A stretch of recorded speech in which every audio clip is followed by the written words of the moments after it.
वो है working of sensory receptors with special reference to skin. Skin के लिहाज से आपको सेंसरी रिसेप्टर्स के बारे में बताना चाह रहा है। अब ये बात हमेशा याद करना कि रिसेप्टर्स और चीज है और सेंसेस और चीज है। इससे क्या मुराद हुआ?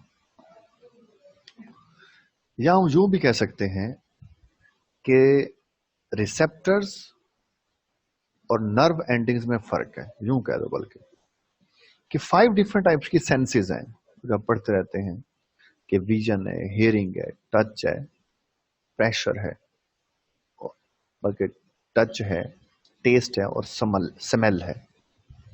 विजन, हियरिंग, टेस्ट, स्मेल और टच, ये 5 डिफरेंट टाइप की सेंसेस हैं। एंड 3 डिफरेंट टाइप्स की नर्व एंडिंग है कि स्किन के अंदर 5 डिफरेंट टाइप्स के सेंसर लगे हुए हैं, रिसेप्टर लगे हुए हैं और 3 डिफरेंट टाइप्स की नर्व एंडिंग्स हैं। अब नर्व एंडिंग का जिक्र करेगा। एक है free nerve endings present at the base of the hair follicle. Hair जिस फॉलिकल में से निकलता है उसे कहते हैं हेयर फॉलिकल। और काम क्या है इसका? Touch stimulus. यानी कि जैसे अगर हम इस डायग्राम को देखें, ये हेयर जा रहा है, ये हेयर जहां से निकला है इस हिस्से का नाम है हेयर फॉलिकल।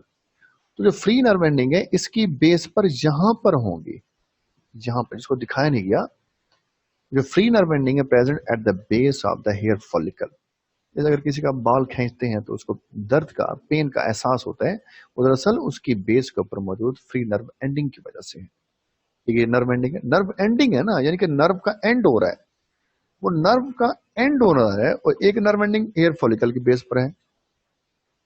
देन दूसरे Meissner corpuscles lie in the papillae, papillae उभार, extends into the ridges of the fingertips।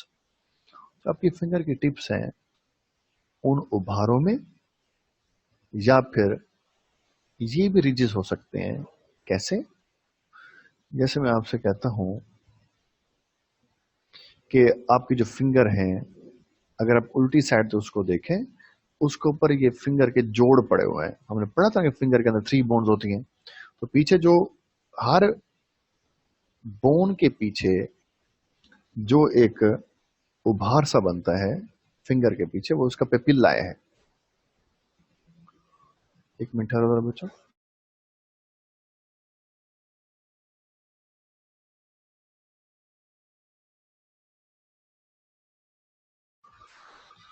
तो एक है मिजनर कार्पसल जो आपके फिंगर टिप्स के ऊपर या फिंगर की बैक्स के ऊपर, जहां आपकी छोटी छोटी बोन्स का एंड हो रहा है, जोड़ पड़ता है, उन उभारों में नजर आएगा। और ये मिजनर कार्पसल हो से कहते हैं मच ट्विस्टेड है और स्पाइरल है, और काम इसका वही टच वाला है। और एनकैप्सुलेटेड भी होंगी। Encapsulated, much twisted, spiral nerve ending है, मच ट्विस्टेड, बहुत सारे उसके ऐसे गुच्छे बने होते हैं, स्पाइरल है और उसके गिर्द कैप्सूल चढ़ा होगा, एनकैप्सुलेटेड, और फिंगर टिप्स के ऊपर या फिर फिंगर की बैक जहां जोड़ पड़ता है उन उभारों में होगा। काम क्या उसका? टच का है। जैसे कि अगर हम इसको देखना चाहें तो ये जो है ना, यहां पर इसके नीचे यहां पर ऐसे मच ट्विस्टेड एंडिंग बनी होगी और काम उसका टच वाला है। फिर वापस चलते हैं। नंबर 3 नर्व एंडिंग का नाम है Pacinian corpuscles. Pacinian situated deep into the body muscles, ज्यादा गहराई में है। Meissner corpuscle just beneath the skin है, जबकि पेसिनियन ज्यादा गहराई में है, गोश्त के अंदर, मसल्स के अंदर होता है। ये भी उसी तरह एनकैप्सुलेटेड है, मच ट्विस्टेड है, नर्व एंडिंग है, और काम इसका प्रेशर और वाइब्रेशन वाला है। या वाइब्रेशन को महसूस करना है। जैसे अगर आप रेलगाड़ी के लाइन के साथ खड़े हैं तो जब वो गाड़ी आती है, वाइब्रेशन होती है जमीन के अंदर, आप उस वाइब्रेशन को महसूस कर सकते हैं। वो क्यों? उन पेसिनियन कार्पसल्स की वजह से है।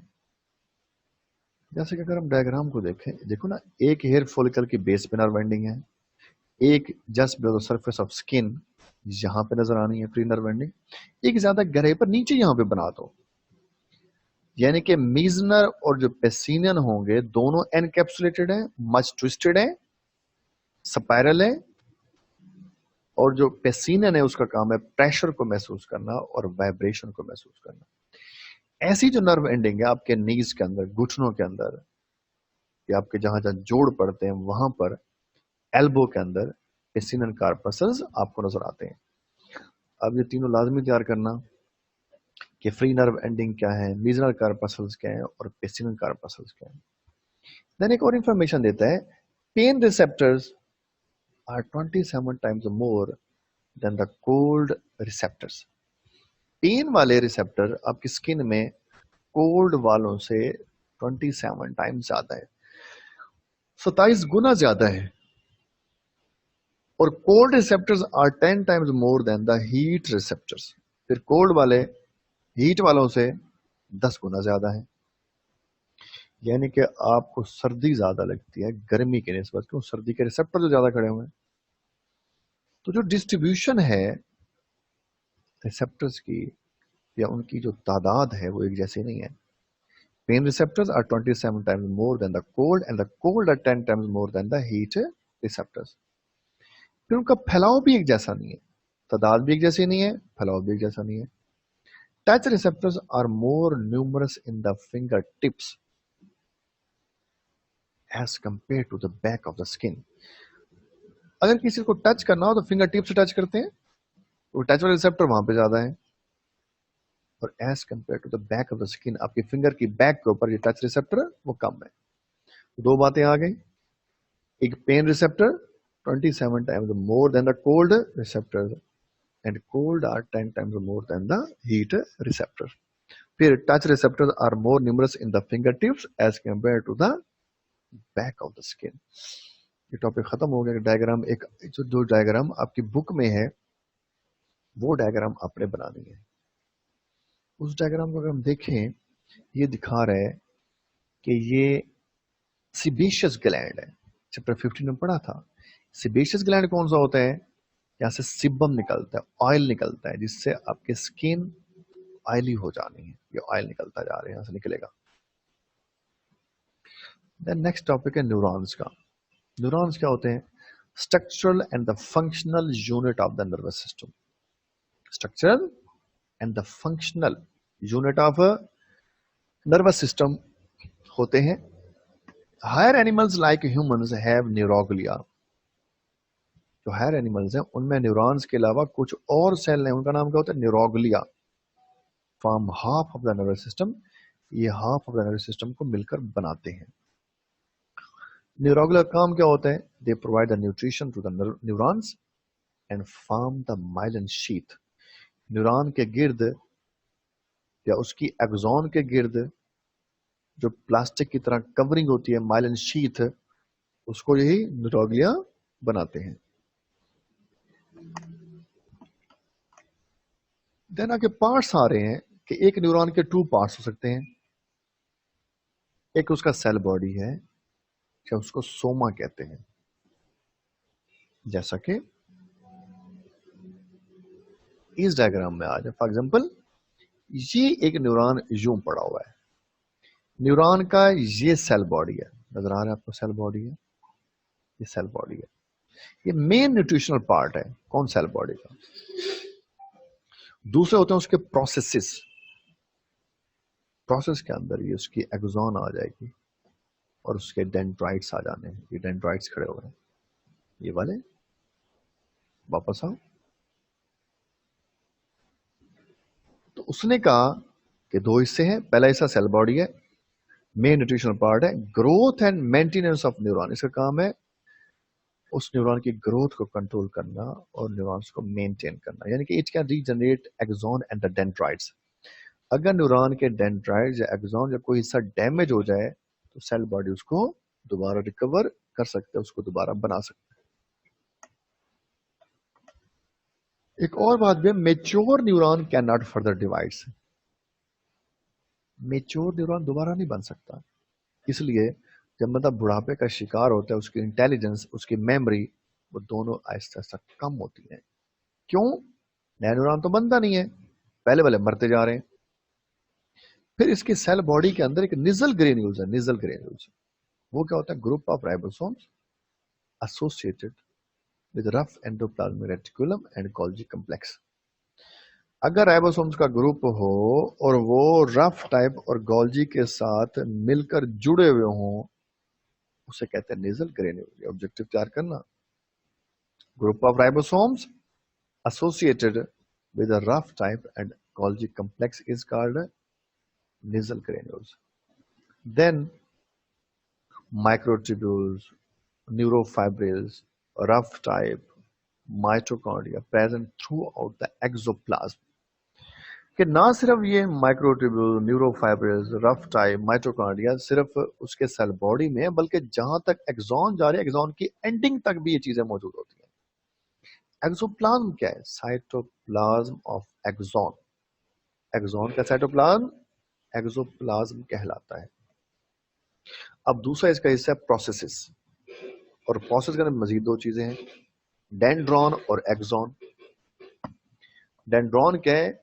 Impulse towards the cell body, they carry the impulse towards the cell body. इसका काम है इंपल्स को, नर्व इंपल्स को सेल बॉडी की तरफ भेजना। Dendron with single smaller fibre is dendrites. अब एक डेंड्राइट्स है, एक डेंड्रॉन है। जैसे कि अगर हम डायग्राम को देखें, ये पूरा जो गुच्छा है इसको समझ लें, ये डेंड्रॉन है, और उसके अंदर ये शाखें जो हैं डेंड्राइट्स हैं। पूरा क्या होगा? एक डेंड्रॉन है और उसमें छोटी ब्रांचें डेंड्राइट्स हैं। तो उसने कहा जो प्रोसेसेस हैं उसमें एक डेंड्रॉन है। डेंड्रॉन क्या है? They carry the nerve impulse towards the cell body. इसका काम है उस नर्व इंपल्स को सेल बॉडी तक पहुंचाना, इसकी direction towards the cell body है। और बाकी लंबी जो खड़ी हुई सारी, ये एक्सॉन है। It carries the message away from the cell body. इस एक्सॉन का काम है मैसेज को सेल बॉडी से अवे लेके जाना। ये इसके दो हिस्से हो गए,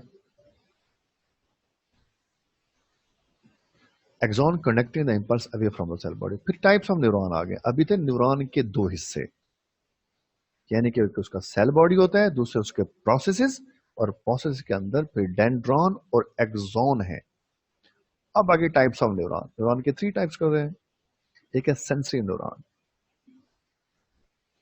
सेंसरी न्यूरॉन हमेशा आपके रिसेप्टर से मैसेज को नर्वस सिस्टम तक पहुंचाएगा। सेंसरी क्या करता है? It carries the message from the receptor to the nervous system. यानी कि अगर आपको हाथ के ऊपर चोट लगी है, वहां से जो मैसेज आपके ब्रेन तक पहुंचाएगा वो सेंसरी न्यूरॉन है। उन सेंसरी न्यूरॉन के जरिए पेन वाला मैसेज आपके नर्वस सिस्टम तक पहुंचेगा। और फिर जो सेंसरी न्यूरॉन है उसके दो हिस्से हो गए, पेरिफेरल ब्रांच और सेंट्रल ब्रांच। पेरिफेरल कौन सी है? Lies between the receptor site and the dorsal root of ganglia. ये क्या चीज है? इस डायग्राम को देखो, ये जो पड़ा हुआ है सेंसरी न्यूरॉन है, ये सेंसरी न्यूरॉन है। ये जो ब्रांच है सेल बॉडी से पहले वाली, इसे कहते हैं पेरिफेरल ब्रांच। ये पेरिफेरल है। और सेल बॉडी के बाद जो ब्रांच होगी उसका नाम होता है सेंट्रल ब्रांच, वो सेंट्रल है। ये भी याद करना कि जो सेंसरी न्यूरॉन है उसकी पहचान ये है कि उसका सेल बॉडी साइड पे लगा होगा, जबकि जो असल में मोटर न्यूरॉन है, ये मोटर न्यूरॉन पड़ा हुआ है, इसका सेल बॉडी स्टार्ट में होता है और एक्सॉन बाद में आगे एक ही होती है। वहां दो ब्रांचें आ गई हैं। एक ये ब्रांच जो कि रिसेप्टर से मैसेज को आगे लेकर जाएगी, वो है पेरिफेरल ब्रांच। और वो ब्रांच जो आगे पैगाम को पहुंचाएगी किसकी तरफ? इंटर न्यूरॉन या एसोसिएटिव न्यूरॉन की तरफ, उसे कहते हैं सेंट्रल ब्रांच। सेंट्रल ब्रांच हमेशा कम होती है और पेरिफेरल ब्रांच लेंथी होती है। ये फर्क आ गया। तो सेंसरी न्यूरॉन की कितनी ब्रांचें हो गई? एक उसकी पेरिफेरल ब्रांच और दूसरी उसकी सेंट्रल ब्रांच। फिर आगे चलते हैं। अब आ गया motor neuron. Conduct the nerve impulse from the CNS to the effectors. देखो ना, एक सेंसरी था जिसने रिसेप्टर आपकी फॉर एग्जांपल स्किन से मैसेज को नर्वस सिस्टम तक पहुंचाया, वो सेंसरी है। मोटर जो है आपके नर्वस सिस्टम से इफेक्टर तक पहुंचाएगा, ऑर्डर को पहुंचाएगा। किसका ऑर्डर होगा? सीएनएस का होगा। जैसे मैं आपसे कहता हूं फॉर एग्जांपल आपको हाथ के ऊपर चोट लगी है, तो चोट वाला पैगाम सेंसरी न्यूरॉन हाथ से आपके नर्वस सिस्टम ब्रेन तक पहुंचाएगा। उसके बाद अपना हाथ आप पीछे खींच लेते हैं, या आप अपने हाथ को झटकते हैं, या आपको पेन हो रही है। जब आपने हाथ पीछे खींचा या झटका है, उस वक्त मोटर न्यूरॉन ऑर्डर लेकर आया आपके नर्वस सिस्टम से इफेक्टर की तरफ। और इफेक्टर दो तरह के होते हैं, मसल्स या ग्लैंड। जब आप अपना हाथ पीछे खींचेंगे तो उस वक्त आपका मसल, बाजू वाले मसल काम कर रहे हैं, इफेक्टर है। तो उसने यही कहा कि जो मोटर होगा conduct the nerve impulse from the CNS to effector and have long axon. इसके एक्सॉन लेंथी होते हैं, फ्रीक्वेंटली माइलिनेटेड, इसके ऊपर अक्सर माइलिन शीट चढ़ी होती है, विद ब्रांच डेंड्राइट्स, और इसके डेंड्राइट्स बड़े फैले होते हैं। जैसे कि ये नजर आ रहा है आपको, ये मोटर न्यूरॉन है, इसकी एक्सॉन बहुत ही लेंथी है ऐसे, और इसके स्टार्ट में ये डेंड्राइट्स हैं, ये वाले डेंड्राइट्स आ रहे हैं, और ये उसकी एक्सॉन है। और काम क्या होगा? इसका काम है नर्वस सिस्टम में से उस आर्डर को उस इफेक्टर तक पहुंचाना है। यहाँ यहाँ आपको नजर आ रहा है फॉर एग्जाम्पल, ये आपको पेन कोई चीज चुभ रही है, स्किन आपके रिसेप्टर है। तो जो पैगाम रिसेप्टर से आपके नर्वस सिस्टम तक लेके जा रहा है, ये कौन है? Sensory neuron. इसकी पहचान क्या है? इसका सेल बॉडी स्टार्ट में होगा, साइड पे होगा। अब इसकी दो ब्रांचें हैं, एक पहले वाली ब्रांच जो रिसेप्टर से डार्सल रूट ऑफ गैंग्लिया, ये आपको स्पाइनल कॉर्ड दिखाया गया। क्या चीज है? स्पाइनल कॉर्ड, उसको काट के दिखाया गया, हरा मगज है। उसकी दो रूट्स होती हैं, एक डार्सल एक वेंट्रल। अपर का नाम है dorsal root of ganglia. Ganglia कहते हैं उभार को। क्यों? यहाँ पर बहुत सारे सेंसरी न्यूरॉन जब गुजरेंगे तो उन सेंसरी न्यूरॉन के यहाँ पर सेल बॉडी इकट्ठे हो जाने हैं, उसकी वजह से यहाँ पर उभार बनेगा। तो इसे कहते हैं डार्सल रूट ऑफ गैंग्लिया। तो जो उसकी पेरिफेरल ब्रांच है, it runs from the receptor to the dorsal root of ganglia. जो सेंट्रल ब्रांच होती है वो गैंग्लिया से कहाँ पहुंचती है? स्पाइनल कॉर्ड में, नर्वस सिस्टम में। फिर उसके बाद ये आपका एसोसिएटिव न्यूरॉन, ये जो पड़ा हुआ है छोटा सा, एसोसिएटिव न्यूरॉन के स्टार्ट में मोटर न्यूरॉन है, और उसके एंड पर सेंसरी न्यूरॉन, सॉरी, के एसोसिएटिव न्यूरॉन के स्टार्ट में सेंसरी न्यूरॉन, और जहां उसका एंड जाकर होगा वहां से मोटर न्यूरॉन स्टार्ट होगा। मोटर न्यूरॉन का सेल बॉडी स्टार्ट में होता है, उसकी लंबी एक एक्सॉन है। और मोटर न्यूरॉन कहां से गुजरेगा? वेंट्रल रूट में से। और कहां ऑर्डर पहुंच जाएगा? इफेक्टर की तरफ, मसल की तरफ। तो हमने कहा था कि जो सेंसरी न्यूरॉन है वो रिसेप्टर से मैसेज को आपके नर्वस सिस्टम तक पहुंचाता है। जो मोटर है, it carries the order from the CNS to the effectors. उसका काम है सीएनएस से, यानी कि ब्रेन और स्पाइनल कॉर्ड। कौन? ब्रेन और स्पाइनल कॉर्ड से पैगाम को इफेक्टर तक पहुंचाना है। वापस आ जाओ। एसोसिएटिव न्यूरॉन या intermediate neuron present in the brain and spinal cord, यानी कि इधर आओ, इधर आ जाए, जहां सेंसरी का एंड होगा और बाद में मोटर का स्टार्ट होगा, गोया सेंसरी को मोटर के साथ जोड़ने वाला ये एसोसिएटिव न्यूरॉन है।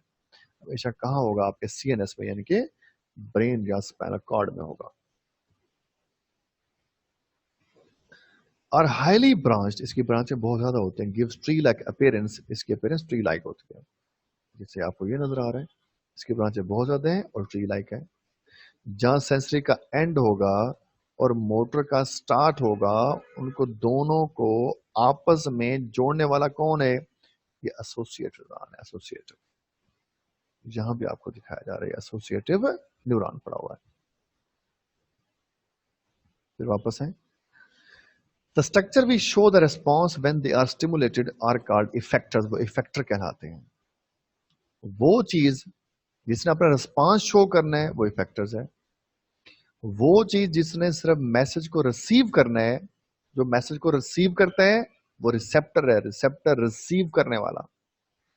और जो आगे रिस्पॉन्स शो करता है उस मैसेज के मुताबिक वो इफेक्टर है।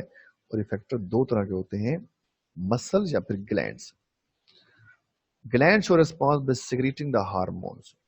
हमेशा ग्लैंड हार्मोन्स के जरिए अपना रिस्पॉन्स शो करेगा। और मसल कंटेक्ट होगा, जैसे हमने कहा कि आपको कोई चीज चुभ रही है, अपने अपने बाजू को, हाथ को पीछे खींचा, इस वक्त इफेक्टर आपका वो मसल काम कर रहा है। ग्लैंड कैसे हो सकता है? जैसे अगर आपने फॉर एग्जाम्पल यकदम सांप को देखा, सांप को देखते आप डर गए हैं, वो जो डर की वजह से आपकी रंगत पीली पड़ गई है, लाल हो गई है, तो रंगत का तब्दील होना ये हार्मोन की वजह से है, ग्लैंड की वजह से है।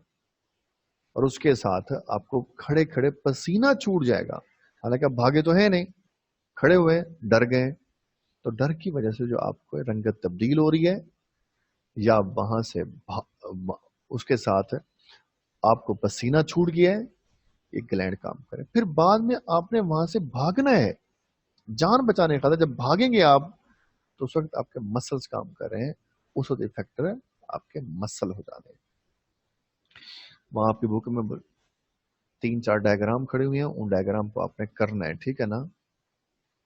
वो न्यूरॉन्स की स्ट्रक्चर उसने बनाई हुई है। तो न्यूरॉन का स्ट्रक्चर खत्म हो गया है, इसके बाद फिर नया टॉपिक स्टार्ट होगा और वो खड़ा होगा, एक नया टॉपिक है